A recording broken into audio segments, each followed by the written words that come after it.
everybody. Welcome to the Witches Movie Coven. It is Wednesday. Grab your goat or two goats, as Richard-Lael has. Grab your wands, grab a drink, and grab a keyboard, because here we are tonight gathering together to talk about Wicked for Good. But before we do that, I am Patti I am Heather Greene. I am standing in for Patti Negri, who is off doing wonderful, wonderful witchy things in the world, www, right? And who am I? Let's start with that. So I am the author of Lights, Camera, Witchcraft. It is the critical guide of his witches and witchcraft in movies and television. I am also a journalist covering things occult in the mainstream media, as well as an editor at Llewellyn Worldwide, also working with wonderful witchy and occult authors. So I am, as I said, the host tonight, but I've got some of my co-hosts here tonight, and I will start by introducing or handing it over to Richard-Lael. Who are you, Richard-Lael? Well, I am Richard-Lael. Richard-Lael is one name, not two. If I were just Richard, I'd be a... That's right. As you see here, it is one name. One name. Richard-Lael is one name. I am known as the gentleman psychic. I'm a psychic and a medium, but I used to be a psychic and a small until I gained some weight. I am well known in the paranormal world. I was on Ghost Adventures a couple of times. I'm known from the University of Magicus, and also viral internet memes that somehow happen to use my voice. But that's me. Thank you. And you can see that several of our other regulars are not here tonight yet. Well, I'll say yet because Courtney Buckley is experiencing some technical difficulties, so she should be joining us very soon. So I'll let her introduce herself when she gets on. And Jason Mankey is off doing wonderful witchy things tonight as well, so he is not joining us, but we have our wonderful guests who many of you have seen before that have been here joining us and giving us their opinions and their commentary. So let's start with Jenny Bell, who was here last week. Welcome back, Jenny. Yeah, thank you so much for having me. I am Jenny C. Bell, and I am an author. I am a podcast host of Cozy Coven Chats, where every week I just kind of share how to tune in with the season, how to live the witchcraft instead of just like, okay, it's not a full moon, so I'm not going to do anything. And I also have a Substack, which is in my little line here. I would love for people to join me there, because that's where I'm actually can feel like I can be myself and be most truthful. That's great. And thank you for being here tonight and joining us as well, who has also been here for many a podcast episode. We have Chad Hatter. Welcome back, Chad. Well, hello. Thank you for having me. Best Aussian wishes. And you're apparently an internationally ignored cosplayer, it says. I am. Yes. I've done lots of really lovely, beautiful things that no one knows about. Well, maybe you can tell us. Really true. Everybody knows Chad. Are you kidding? Oh, well, I think that somebody might recognize the something on your head as potentially a cosplay thing that might be not internationally ignored. No. I when the first movie came out, I made a couple of these. Uh-oh. Oh, no. Well, we lost Chad for a minute, but guess who's back? Or guess who's here? Courtney. Yes, she's back again. Here's Chad. Well, let's go to Courtney right now. Hello, Courtney. Hi, guys. Sorry I'm late. I had some technical difficulties, which also may have been the government watch list that I got put on, blocking me from being on the computer. So one of the two. But I'm here now, and I'm ready to go. And well, we're glad you're here and you got through that. So, and Chad, we'll talk more about that hat when we come around. So right now, normally Patti would say, Richard-Lael, why don't you give us your unbiased synopsis? So I think that's what we'll continue with that trend. So Richard-Lael, do you have one for us tonight? I do have an unbiased synopsis, but first, make certain to hit the like, the subscribe, all of your comments in the section over here. Those definitely help feed the algorithm so that we can keep doing this. And you can go right over here to Mystery Control. You can sleep with me. You can get into Patti's panties. You can dress like Chad. You can be a bro witch. You can quote like Courtney. You cannot mind it like Heather. You can read Heather's books. We've got all the things right over there at Mystery Control, Internationally Ignored Cosplayer right there. You can get Patty's books right there. Lots of things. So if you want to be like us, if you want to dress like us, you want to be closer to us, you can check that out. Now that we've gotten that part out of the way, let's talk a little bit about tonight's film.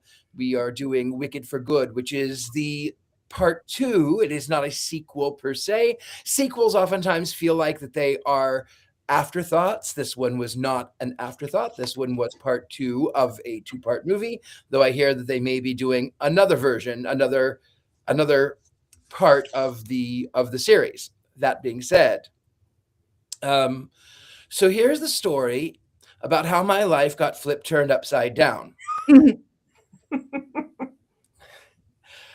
So we left off the last time with Elphaba flying and defying gravity. This time, Jeffrey Epstein didn't kill himself. Ba-dum-bum. That said, the wizard is a man who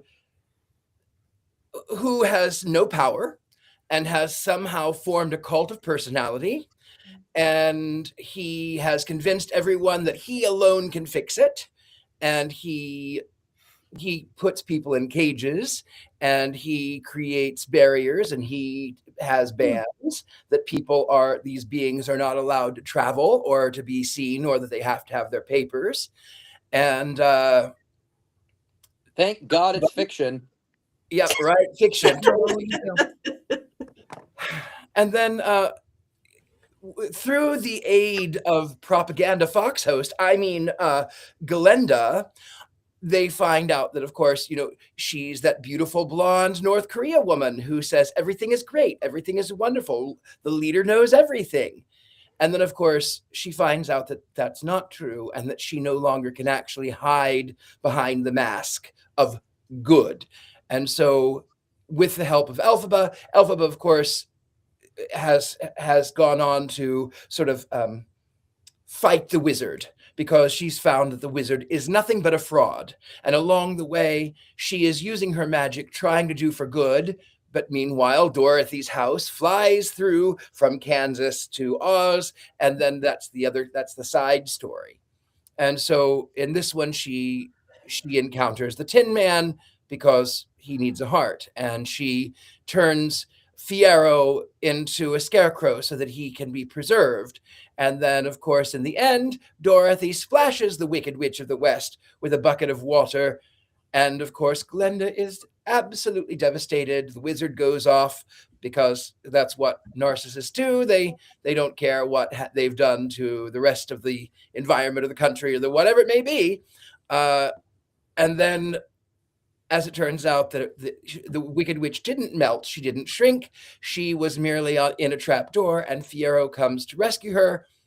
They go off and they sing a duet. Ariana Grande and Elphaba. I got the Glinda and Elphaba.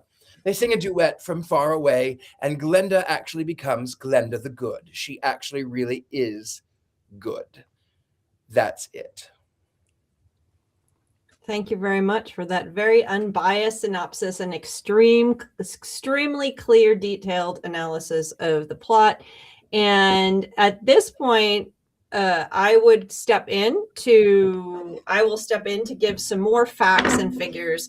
I'll pull out my notes as I always do, and starting off with the basics. Wicked for Good. As Richard-Lael pointed out, this is number 2 of 1.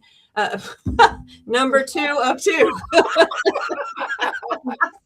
Number 2 of 2. So this is Wicked for Good after the original Wicked, which came out last year, 2024. This was 2025. This one had a budget of $150 million. It has currently to date raised earned $527 million. It almost paid for itself within that first weekend. People were looking forward to seeing it because it was number 2. It nearly made that budget just in the first opening weekend. The second one's budget was a little bit slimmer, $145 million, and it has since rate. It has since earned 750 million. So it's done pretty well. Its opening was not quite as big, but then again, this was something people were looking forward to after seeing the first. So there's that. It is the same director, John Chu, screenwriter Winnie Holzman, and of course the composer Stephen Schwartz, who we'll talk about a little bit later. So this one, so number 2, I want to talk about the cast, and we've already talked about this cast because we saw them in the original. So I'm not going to do this quite as detailed as I might normally, but I'm going to list a few of the key players off in case you were interested. Of course, Ariana Grande, who was already mentioned. If you're interested, go see her in Don't Look Up, a fantastic movie that has also political implications. And she's been in Broadway and, of course, a pop star. We've got Cynthia Erivo. She was fantastic and got nominations for her role as Harriet in the Harriet Tubman movie. She's been nominated, one of the few, for Emmys, Grammys, Oscars, and Tonys. And she's won all of them except the Oscar at this point. I suspect we'll see an Oscar win at some point from her. Jonathan Bailey. Tin Man Scarecrow, of course, and Fiyero. He was known for Bridgerton, if you watch that, as well as in Jurassic World Rebirth, which made me viscerally angry. Thank you.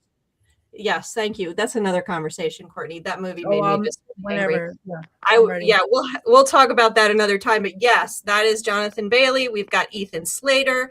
He is, of course, Tin Man and Bach. That's right. I was gonna say Bach. He also at Broadway. He is also from Broadway. He played SpongeBob SquarePants at one point. Not surprising. Marissa Bodie. She is, of course, one of the few disabled actresses who actually played this character authentically. She is.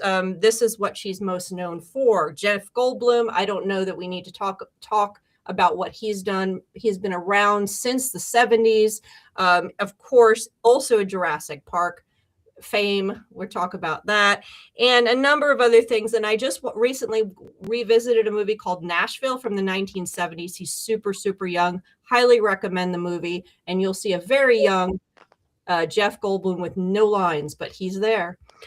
Michelle Yeoh. She is, of course, in the Oscar-winning film Everything, Everywhere, All at Once.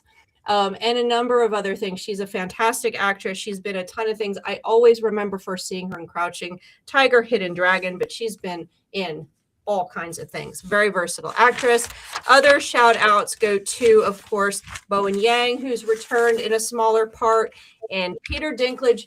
He didn't really, I don't think he had any lines in this one, but he plays the professor, the goat. And one last one that I'm going to mention is Coleman Domingo, who I don't believe had any lines or was cast in the first one because his character was a little baby in the first one. He is the lion, the voice of the lion. And he, of course, was in Fear of the Waking Dead. You might recognize him from that. He also began on Broadway, like a lot of these actors and actors did.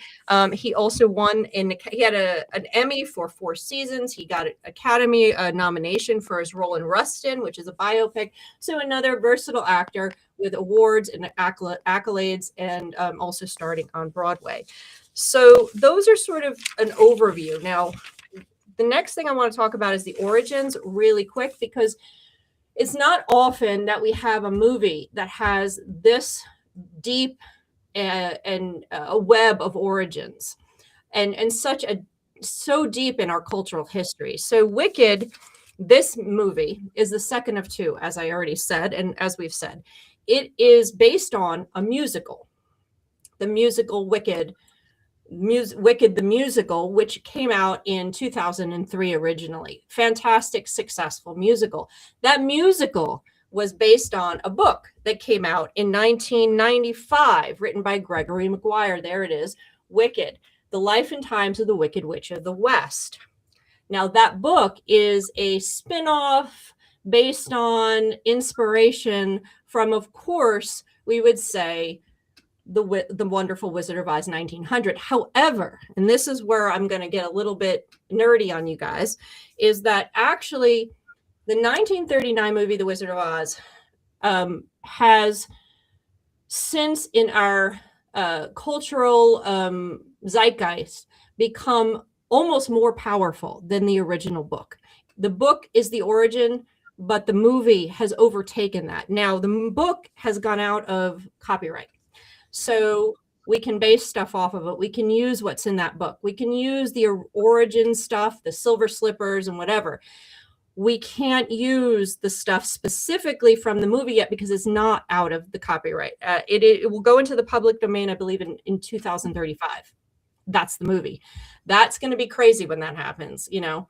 But right now you can't. However, with that said, this movie, the musical, the book that Gregory Maguire did, owe a ton to the movie. You cannot separate it from the movie. It is most certainly has elements from the movie. And I'm going to give you one example. Green skin did not exist in the book. It only existed in the movie. And you can read why in my book. And I talk about that all the time when I do workshops. It's a fantastic story of why she has green skin. That is the movie.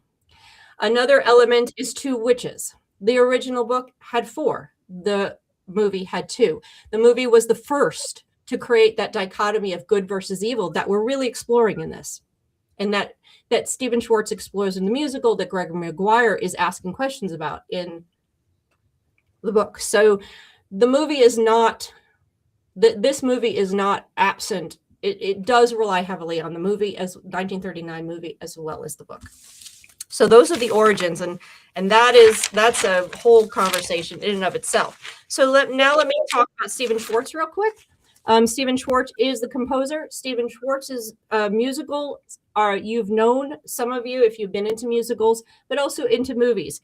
Pippin, Godspell, Prince of Egypt the musical, Hunchback of Notre Dame, Disney's movie, as well as Pocahontas, Disney's movie. Those are some of the ones that you might know. Most of his musicals tend to have spiritual themes. They tend to explore things that have to do with identity versus community versus responsibility to the people you love and around you, to yourself. They tend to have people who are trying to separate themselves because they feel ostracized. This is what we see in Pippin, and this is what we see in Godspell, is all about community and love and compassion for fellow man. That's, of course, the what is it? The something of Matthew, the book of Matthew. Help me out here. Gospel.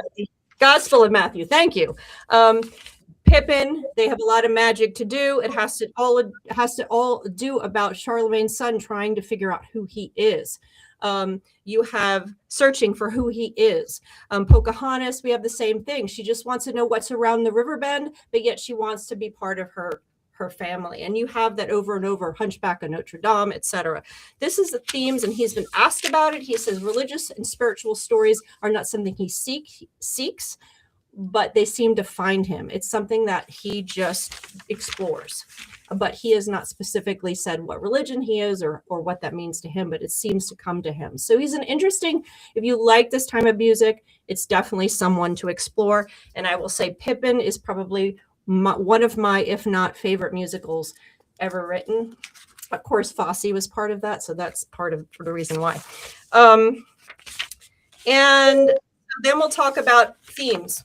So this is really important and gets back to what we were talking about last week with witches during the 2010s being figures that are oppressed. Women who have been oppressed, abused, hurt, harmed, and then turning to witchcraft. We saw that as a major theme in 2010, in the 2010s. We talked about last week how last week's movie, We Always Lived in the Castle, could have been a precursor to a witch film.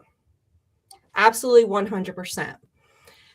This is what we're seeing here. Now, interestingly enough, this was written in 95. When Gregory Maguire spoke, and I saw him speak, he said when he was choosing to write this film, when he was choosing to explore these ideas and write about it, what he was asking, the question he was asking was,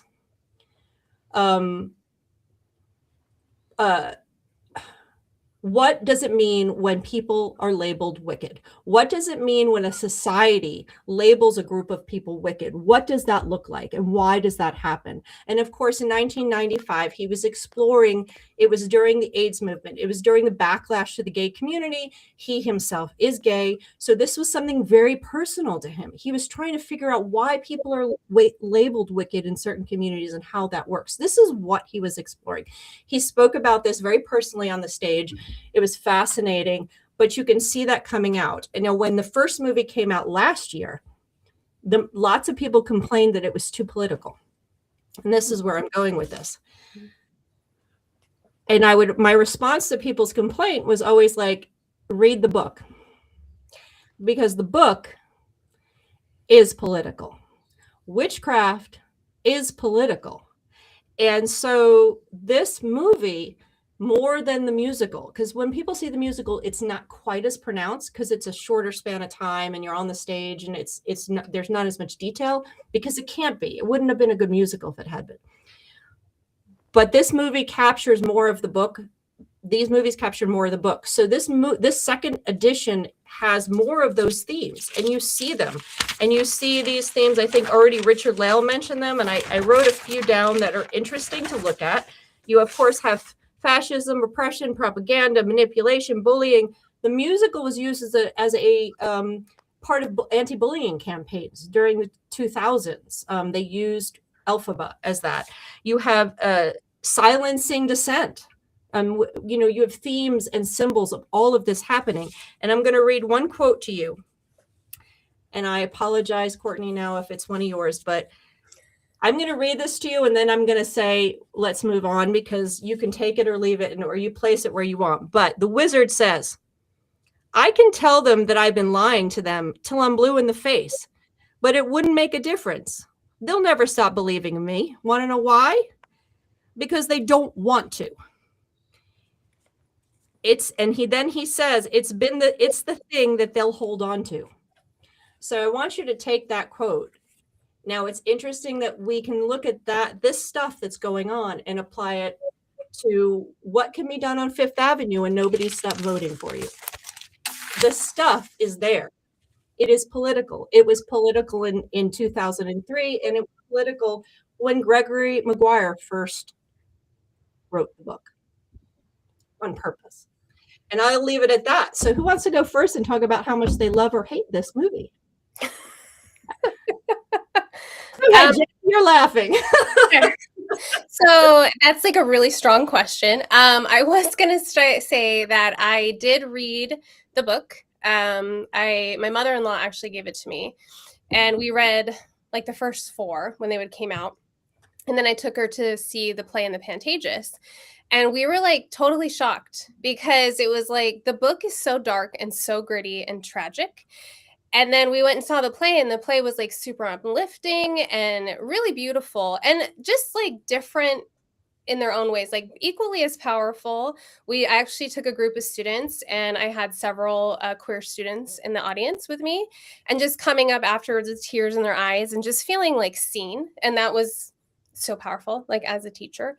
And so I definitely see like the difference. And then the movie is like its own thing as well. Like I thought that when the movie came out, it would be so much like the play, and like the songs are there, but it's so much different. And then so much more like fleshed out. And you're right, it does kind of walk the line of the book and the play, and then also staying true to like the Wizard of Oz movie.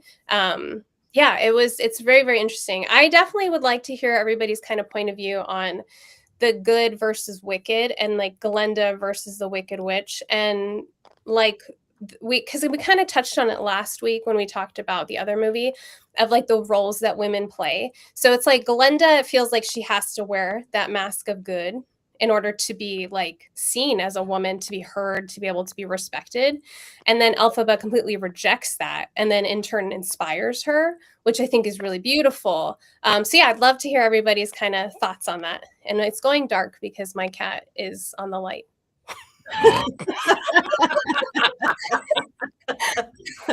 Cheers to the cat. Yeah. Who wants to jump in? I will, actually, on that point of the good and the bad. It was one of the things that did kind of bother me, honestly, because I feel like it perpetuates those Fox News stereotypes of, oh, well, or I was an infamous senator named with initials, only initials, MTG. And, oh, now I realize that was bad. And, oh, now I'm going to be real good. Like, that was kind of, I also thought she was addicted. She steps into the role of the wizard because she needs the adulation. She needs the praise. She needs to be loved. She needs that. It's this need within her. And that is a very dangerous place to be. And at the end, when Elphaba sort of leaves the book behind, now she's leaving this powerful book in the hands with someone who, for one, doesn't know how to read it, and two, what is she going to do? It's like, for instance, I used to live in California. I think Gavin Newsom is a POS. I think he is a fraud. I think he's a con. Will I vote for him if he is the one that? Yes, I will. But I think that he is slimy and greasy and doesn't actually exist in a world without DJT. It's two sides of the same coin, and that sort of is how Gavin is, how Elphaba is with the wizard, is that, yeah, it's bad, but... And I didn't like with the end, sort of, even though she gets her guy and she's happy with him, it's that whole trope of Bewitched of, okay, well, now that I've got my man, I'm going to leave my magic in the past. And that's the one thing that really bothers me. Well, you have to keep in mind, Elphaba does not lose her magic. She still has all of her power. The only thing she does not have is the Grimoire, which she has spent 5 years studying. So the argument could be made she no longer needs it because she has memorized the magic within it. Otherwise, I don't think she would feel safe marching into the desert with no resources whatsoever unless she had the ability to protect them. The end is it's so upsetting. It's so upsetting because at the end, and anyone who's read the book knows this, at the end of the book, she hasn't actually done anything. She hasn't done anything good, and she hasn't done anything wicked. In the movie, we get to see her as a domestic terrorist, which I'm really upset we didn't get to see more of, because the entire opening sequence where she's, freeing the enslaved animals, the skarks that are pulling the machines that are building the yellow brick road, and fighting with the broom, and she surfs on it, and it's this incredible moment, and then it never happens again. And the ending is just it's a tragic ending, because like what have we learned other than you can fight and you can fight and you can fight, and sometimes you do have to give up.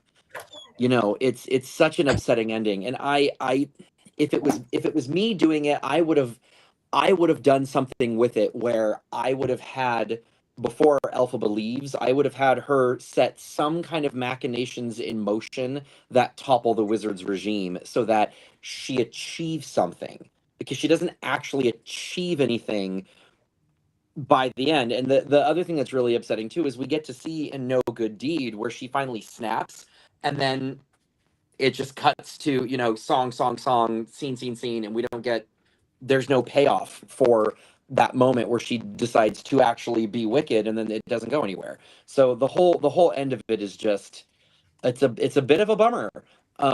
As a Glinda apologist, I love that they actually gave her real magic at the end, but she had to experience tragedy in order to acquire it. She had to accept the responsibility in order for Oz to gift her the magic required to now lead Oz, because, she gets rid of the wizard publicly because the people needed to see him leave, and she knew that. She gets rid of Madame Morrible quietly because no one really knows who Madame Morrible is. Madame Morrible, can I say the F word? No, she really screwed up by giving Glinda the political power that she had. Glinda's power is entirely political, and the people love her, which allows her to take over. Everyone trusts her on principle, but Glinda also hasn't actually done anything. It's a wild thing to dissect, because it all exists entirely within labels, and who gets to decide, who comes up with those labels. It's a fascinating thing to sit and pick apart. And that's the contemplation I think that Gregory Maguire was having. Who gets to pick those labels? I think that's the perfect sentiment of what he was trying to get at. Who gets to pick those labels? There's a line in the Wizard song where he says, "It's all in which a label is able to persist." And labels are very powerful things, and especially when they're catchy. And being able to say, no, that person did this. No, they're this. They're eating the dogs. They're doing. It's frustrating. It's so frustrating to watch the movie, to read the book, and then to look out the window and be like, hey, it's happening out there too. It's what a time. What a time to be alive.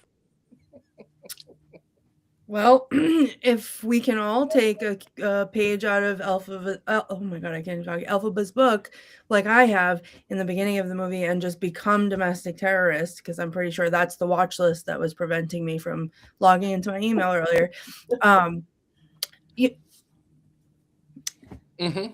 So, it is what it is. It is, I think, watching that movie when it came out was powerful enough, and rewatching it now, after I eventually have now hit my breaking point, like, I see it very differently.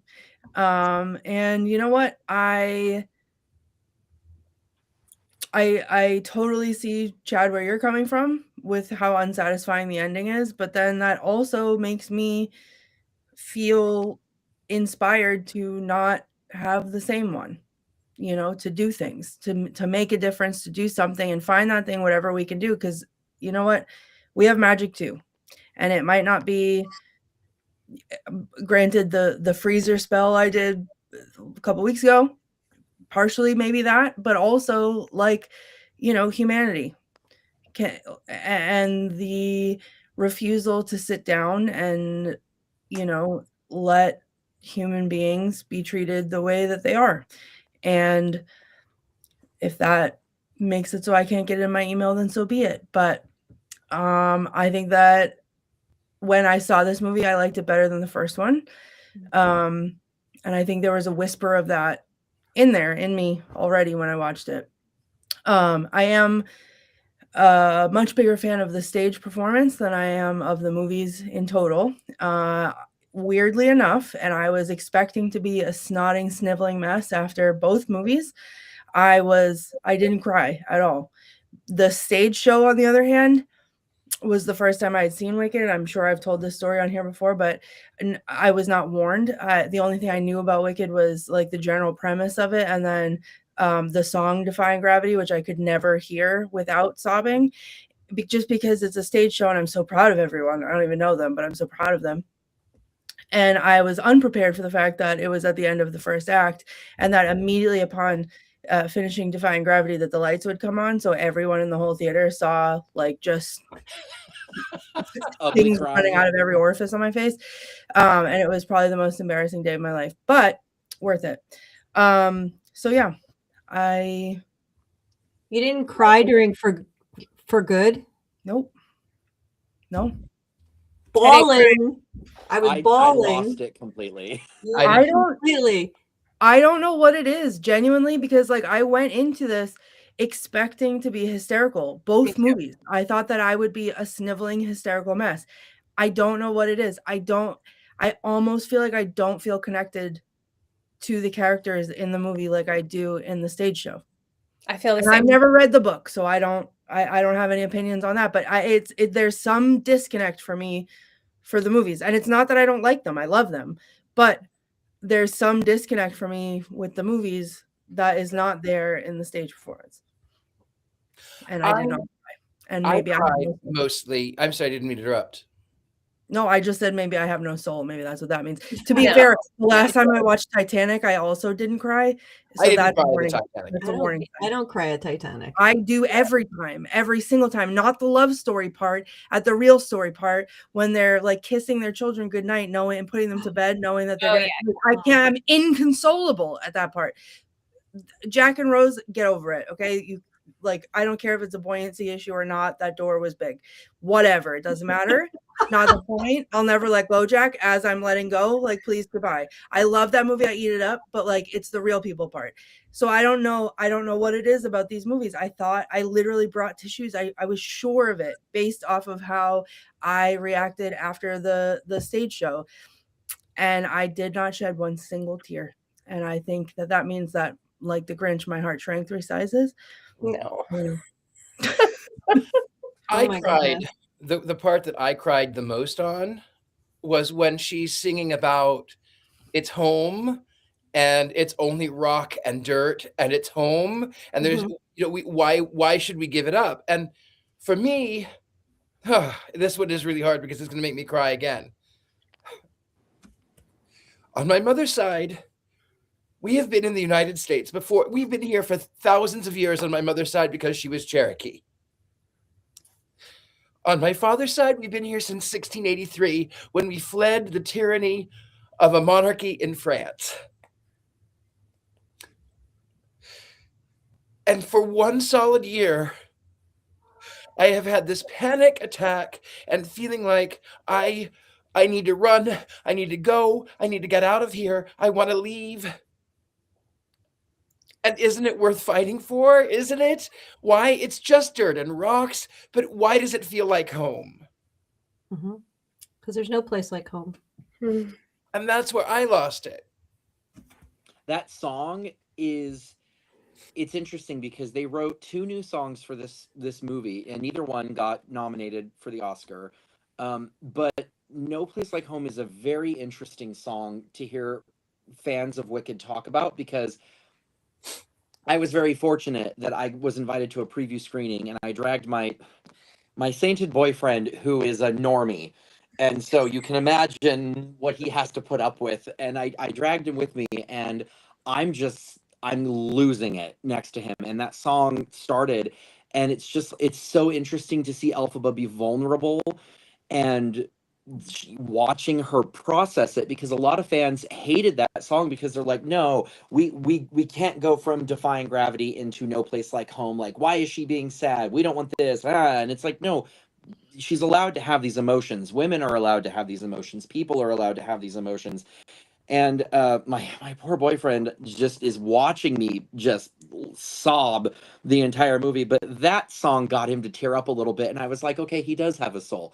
I don't. Because that song, but that song makes a really valid point, which is, yes, if you need to run, you can run, but like there is also an element of, we shouldn't abandon ship if we're not actually sinking. And it's heartbreaking. And if you get a chance, do watch the extended version of that song, because there is an extended piece of it where after the animals have left, she flies, back to the home she grew up in, and she lands in the garden, and it's a beautiful set that you never see in either movie. And she says, I swore I would never come back here, but now I'm back because ultimately there's no place like home. And she looks up, and there's this banner hanging that says, "We stand with the wizard, beware the wicked witch." And it's just like, Jesus God. It's so it's rough. My own mother before she passed, my own mother was a trumper. And I told her, I said, Mother, you are a victim of SA. This man is a PDF file. And she said, no, it's just because he's in a state of power. I said, Mother, this man wants people like me to no longer live. Well, I'm praying for you. And until the day she died, she had a sign out in front of her house for the wizard. Richard-Lael, my father, who was also a PDF file and supported the other PDF file, had the audacity to die on voting day, the first election. And I had to go sit with his dead body instead of going to vote. But he got to mail in his vote. And I've carried that since 2016. Wow. So I feel that pain. I'm sitting right in it with you. Yeah, this movie has a lot of, it's more than just a musical, which people sometimes dismiss musicals as being not valuable, like they're just musicals. And being a musical lover, I will wholeheartedly disagree, and this is proof. And they really did a beautiful job. There's obviously from our stories, you can see there's personal stuff, and there's more we're not even bringing out here. That it's the personal stories between the characters, as well as the broader political statements and conversations that Gregor Maguire embedded into it, as well as now are just coming out because of what we're all experiencing in real time. So thank you for sharing, guys. That's pretty beautiful. But looking at the time, do we have any quotes that maybe I do, and you did steal one of mine, and I'm going to repeat it because it bears repeating. Nope, I'm not mad. I apologize. No, don't apologize, because you know what? Let's say it as many times as we need to before it starts sinking in. I will start with a few other ones. Elphaba saying they need someone to be wicked so that you can be good. Feels important. Elphaba says we can't let good be just a word. It has to mean something. And I think that is also very important for right now, especially. And then lastly, I have the whole conversation because I think it's important, so I'm going to read it. Elphaba said, I would give anything to go back to a time when I actually believed that you were wonderful, the wonderful Wizard of Oz. No one believed in you more than I did, but there's no going back, and we can't move forward, not until everyone knows what I know. And once they know the truth, and the wizard interrupts and says, they're not going to believe it. And she says, how can you say that? And he says, well, I'm just being straight with you. I could tell him that I'd been lying to him till I'm, forgive me, blue in the face, but wouldn't make any difference. They're never going to stop believing in me. You know why? Because they don't want to. And then he sings, and I'm not going to sing, but take it from a wise old carny. Once folks buy into your blarney, it becomes the thing that they'll most hold on to. Once they've swallowed sham and hokum, facts and logic won't unchoke them. They'll go on believing what they want to. Show him exactly what's the score. They'll just believe it even more. So wake up. And those are my quotes. Mic drop. Well, thank you. Do we have a Mankey movie minute? I think somebody might have I do have a Mankey movie minute. Now, he did not like my fern wig the last week. So out of respect for him not liking my fern wig, I will wear a towel wig to be Jason Mankey. I think the fern was funnier. Oh, who cares? Yes. I'm texting this to him right now. Hold on. Wait, Richard-Lael pose. Yep, got it.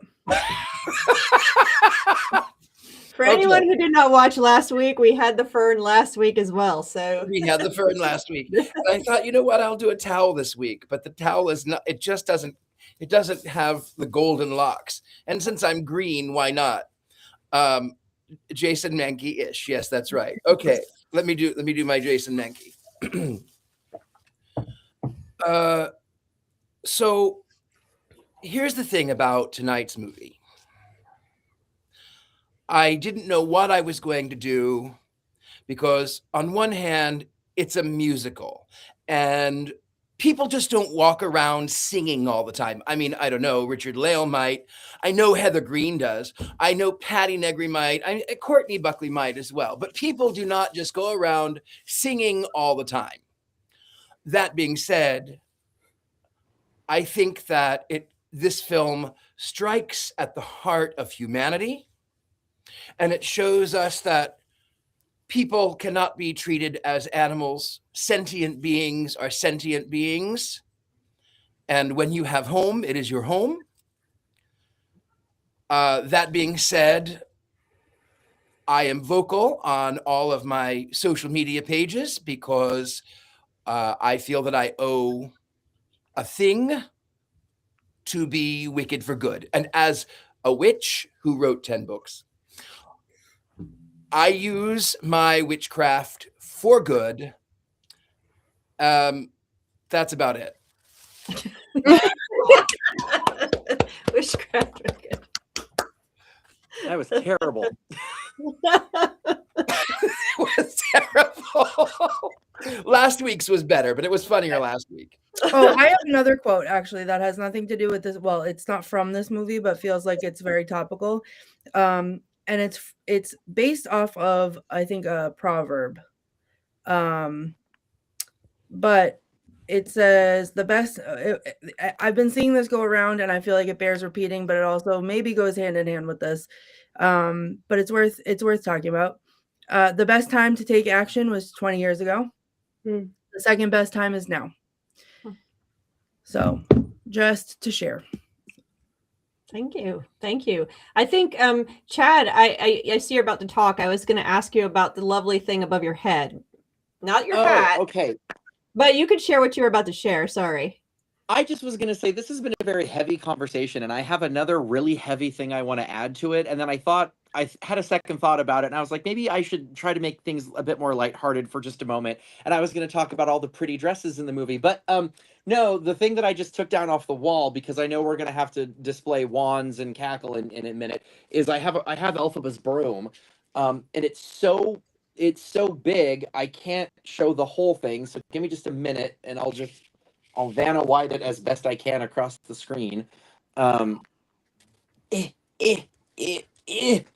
it's a whole monstrosity that lives up there because there's just no room for it to go anywhere else. But it does have this nifty little trick, which it stands on its own. So I've got it sitting on the floor next to me, just waiting patiently.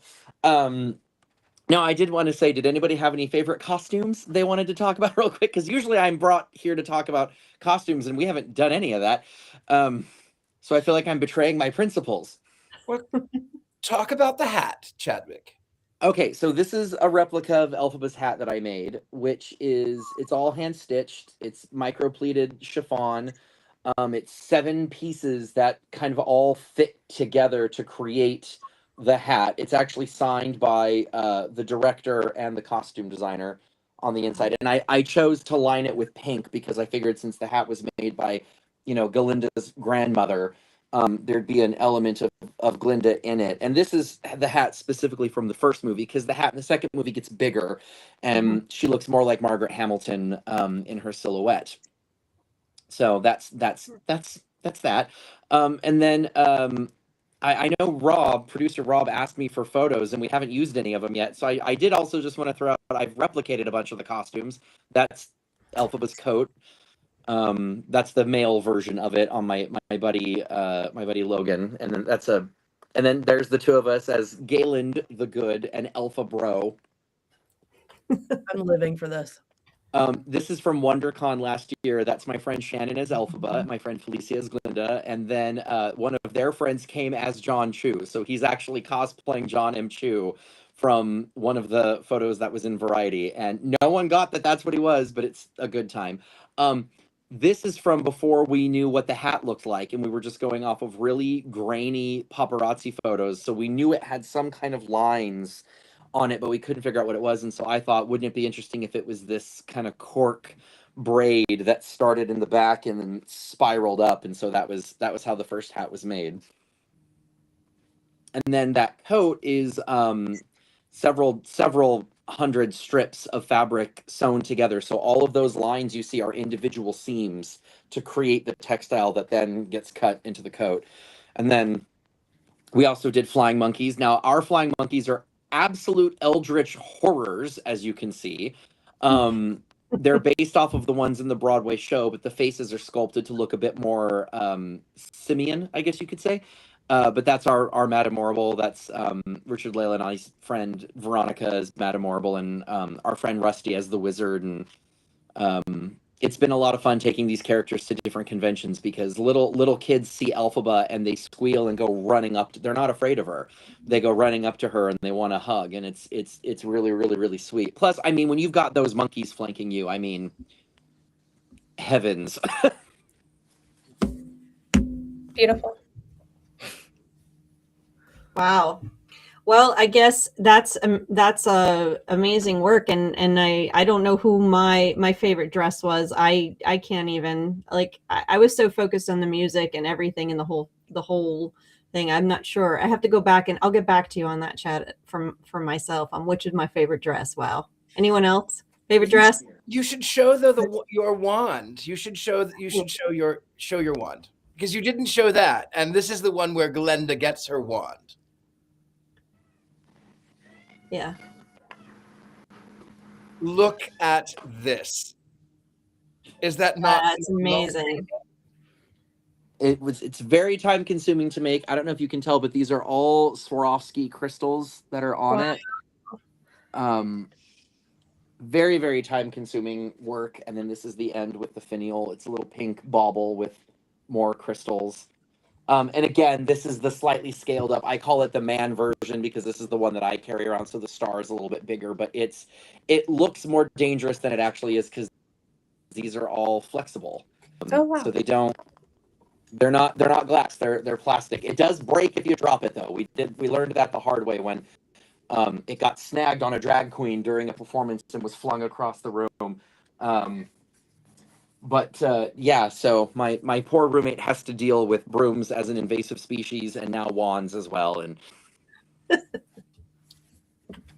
Which life? I consider myself a low rent sorcerer.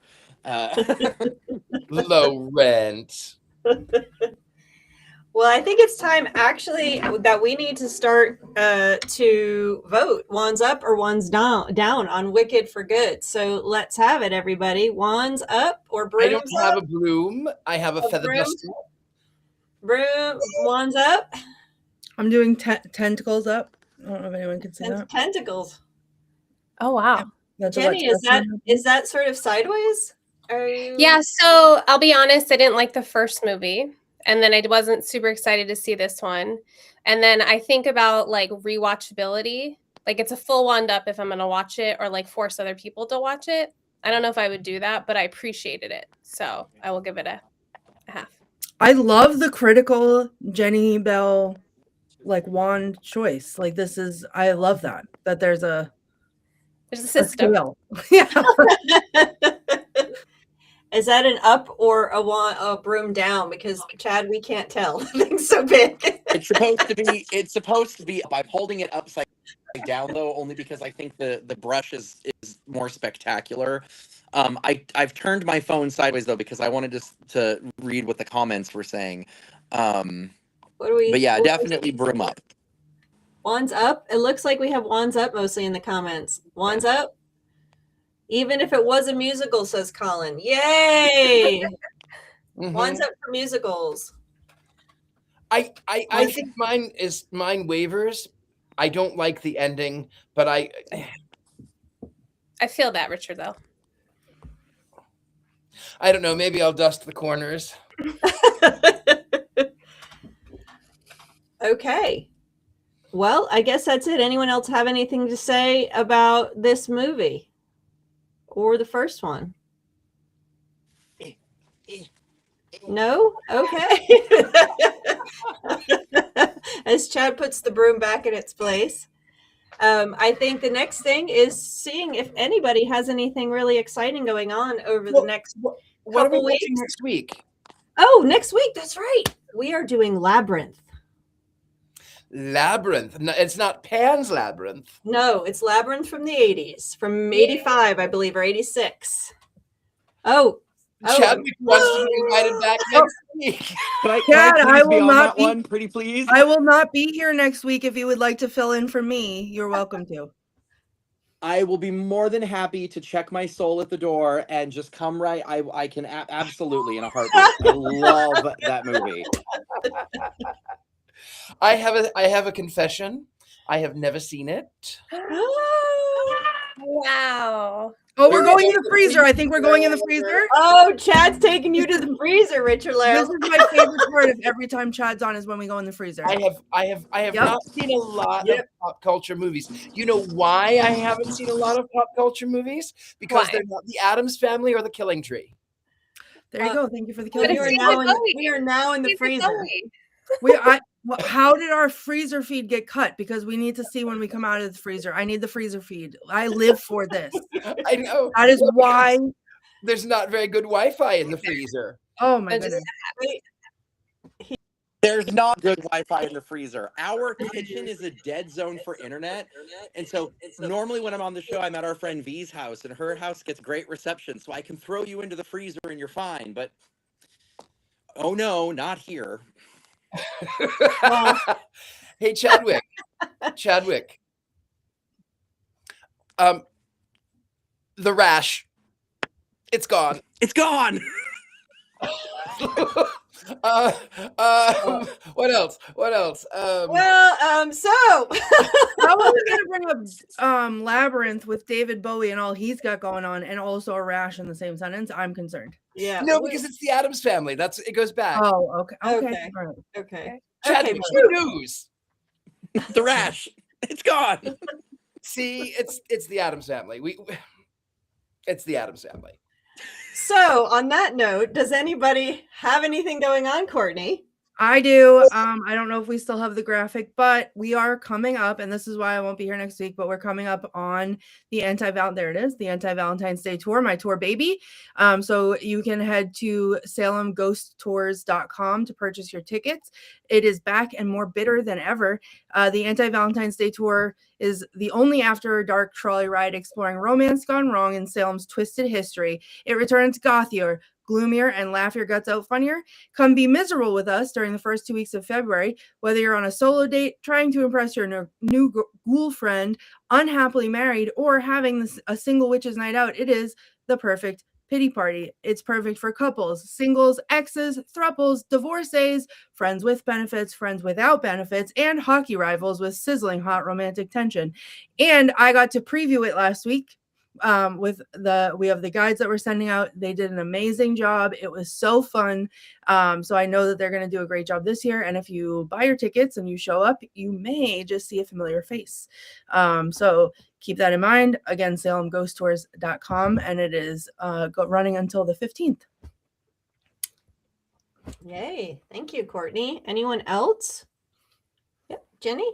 So it's not until the end of April, but Portland will be hosting its second Spirit Northwest, and I will be there. I'm super excited. I'm hoping it's something that happens every year and that I could be a part of. But so tickets are on sale. I'll be teaching how to craft your own spell and rituals. Hey, I might actually be at that, so I'll see you in person. That's going to be exciting. Yeah. Anyone else?